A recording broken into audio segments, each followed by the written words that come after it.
నిద్రపోతున్న మా సంతోష్ గాడిని లేపుకొని పాండీకైతే ట్రైన్ ఎక్కిచ్చేసాము.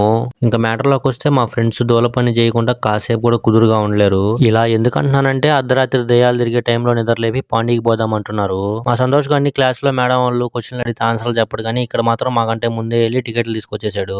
ఇంక రైల్వే స్టేషన్ లోపలికి రాగానే సందీప్ గాడితో ఈ టైంలో ఎందుకురా జర్నీ వెళ్ళిపోదాం బారా అంటుంటే ఇలా అంటున్నాడు. ఏదైనా ఈ నేల మీద ఉన్నప్పుడే చేసేయాలా పొడతా ఏటి మళ్ళీ. సరే ట్రైన్ ఎక్కకైనా గమ్ముకుంటారంటే గమ్ముగా అయితే ఉండట్లేదు. చూడండి ఏం చేస్తున్నాడో. ఆ గ్రిల్స్‌ది కిందకే ఉన్నింది ఆ విండో. దాన్ని పైకైతే అనేసి మళ్ళీ దాన్ని కిందకైతే లాగాలంట. ఇందాక నుంచి ట్రై చేసి నా వల్ల కావట్లేదు అని చెప్పి కూర్చునేసాడు గమ్ముగా. ఏం ఈ పనుల్లో కనిపించలేదు. పైగా ఫిజికల్ గానీ మెంటల్ గానీ స్ట్రెయిన్. మా సంతోష్ గౌడ్ డ్రైవర్ని ట్రైన్ ఆపమని చెప్పేసి దిగేసి రూమ్కి అయితే వెళ్ళిపోతాడంట. నాకు ఒక గన్ ఇస్తారా? ఎందుకు కాల్ చేసి అన్నమని జైలుకి వెళ్ళిపోతా. నాకు ఒక గన్ ఇస్తారా?